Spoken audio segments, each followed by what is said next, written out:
Hello and welcome to the Cardiac Cats YouTube channel. I'm your host, Jacob Shorba, and we are here to recap week 15 of the 2024 NFL season as the Jacksonville Jaguars, led most of this game against the New York Jets. Really thought for a bit of that they were going to win, but they ultimately fall 32-25. So we're going to get into this, talk about some of the stuff that happened, things to take away, and of course, now with the team eliminated, especially, where do they sit in the NFL draft? So get things started.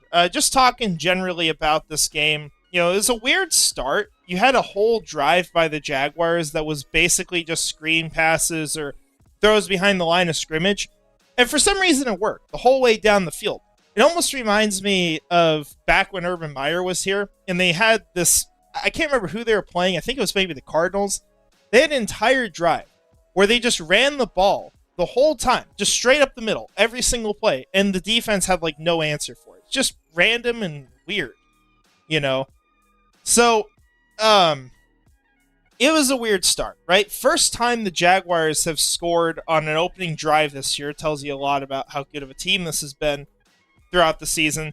And then just tons of flags throughout this game, especially early on. I mean, it was ridiculous. It was like every play or two, there was a huge penalty. It was just completely changing how the game was going for both sides. And, it's kind of to be expected somewhat. I mean, these teams are pretty undisciplined at this point. There's a reason why they were both 3-10 coming into this game.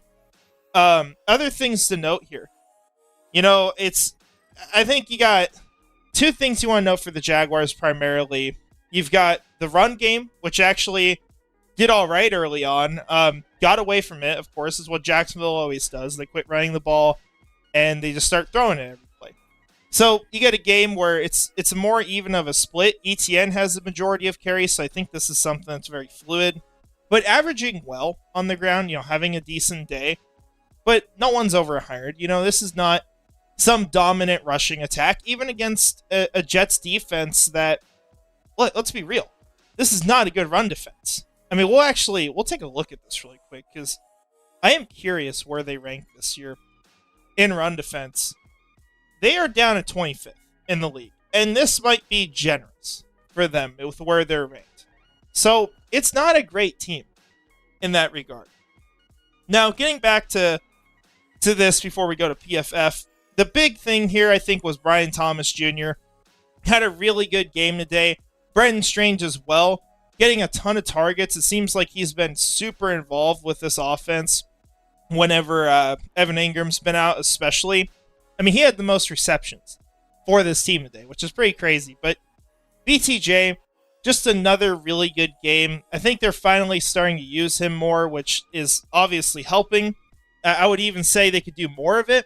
But ultimately, you're happy to see him getting the ball more. They at least got him involved earlier on in the game, and he has a huge day because he gets 2 touchdowns, he gets over 100 yards, but on the same play, he broke the Jaguars rookie receiving yards record, and he broke the Jaguars rookie receiving touchdowns record as well.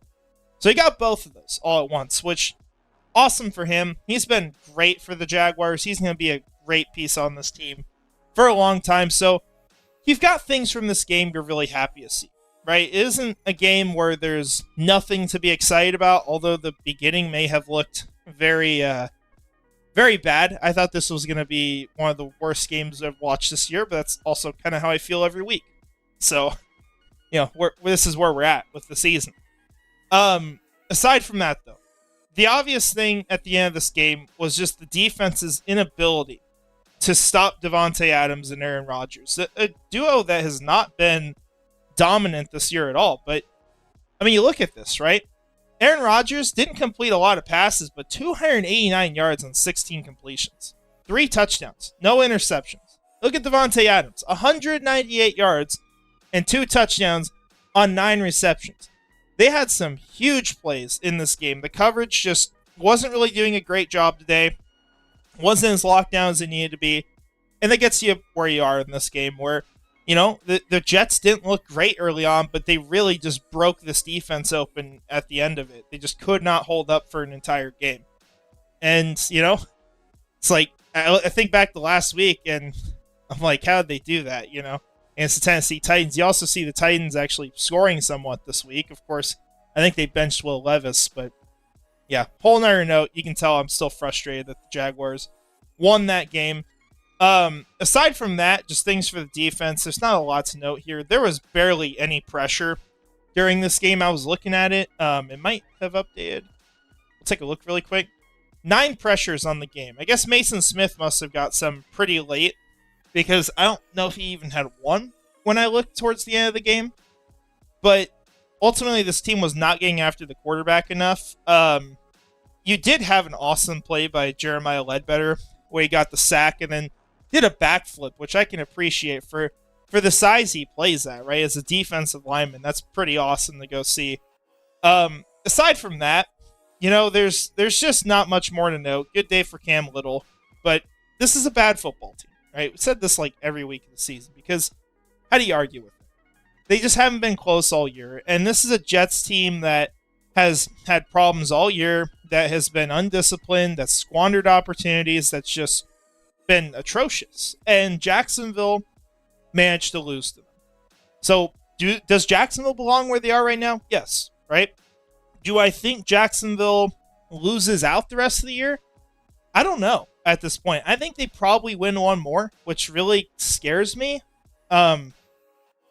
It's just going to be hard for them to lose out with the rest of the schedule if you're on Team Tank, which at this point, I have no shame in it. This season's over, and there's a lot on the line if they can somehow get back in position.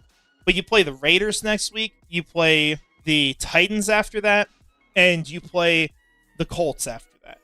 So every one of those teams has not been great this year. Now, the Colts technically are still in it. They could be eliminated from the division title this week, if that tells you just how bad this division is. But that's it. I mean, the Titans we've seen how bad they are, and the Raiders are worse than us at this point. They're still 2-11. I don't think they've played yet this week. But yeah, Tankathon, this is the other part of it. Right now, Jacksonville sits at 4. They'll probably drop to 5. This depends on the New England game. If you're watching this before the New England game's over, you gotta go cheer for them to win that. It is a big thing because we need New England and we need Carolina to win another game and Jacksonville to lose out if you want Travis Hunter, right? Obviously, it'd be great for the Giants and Raiders to win games, and you play, obviously, the Raiders next week, so you have a little bit of say in that.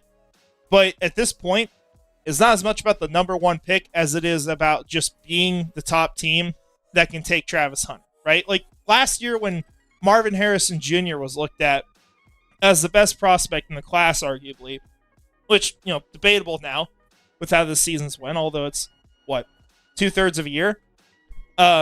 He was still taken at 4, right? So you just got to get above Carolina and New England and can't have anyone else drop below you. So hopefully Arizona fumbles this game. They've been just a weird team this season, so I could definitely see it happening, but we'll have to see what happens there. Going through PFF grades, just wrapping this up. I guess we'll take a look at defense first. Andre Sisco having another good game. He's really starting to turn the season around, which love to see. Devon Hamilton also, solid game from him. Like I said, not a ton of really high grades here. Not a lot of pressure from this team. Not great coverage. They had some moments in this game, but they just weren't that great throughout it. So nothing too impressive. On the offensive side of the ball, here we go. Yeah, Brendan Strange, great grade. Not shocking. Had a really good game today. Walker Little also having a really good performance. This is something you like to see because he's kind of turned it on recently. Mac Jones, probably a little generous to give him this grade. He's just had these consistently mind-boggling interceptions throwing deep where it's just like he just chucks it up and he hopes it works out. But, that's kind of what you're getting from backups at this point. Outside of that, not too much to note here. I'm not going to read any of the bad grades, really. I don't know why the heck Tank Bigsby's grade is like a 27. Who knows? But ultimately, I didn't notice anything too bad from him aside from, obviously, the one fumble today, which Jacksonville recovered. Well, I don't think they recovered, but it was a flag. And he has not fumbled since the last throwback game in Week 5. So it's not as much of a problem as it used to be. That's kind of all I got to note from this, though. So, you can kind of see this two different ways, right? If you wanted to win, yeah, it sucks. It was a close game. Jacksonville couldn't finish. If you're wanting to root for the tank, this is kind of the result you want, where the team has some exciting moments. They have some players who are getting you excited that are younger on this team, that are still, going to be climbing upward in trajectory.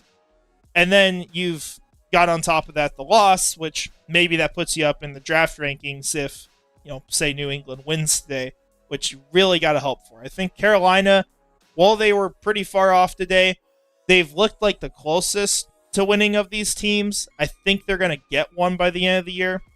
I just think with New England, they play the Bills twice after this, and then I think they play the Chargers maybe.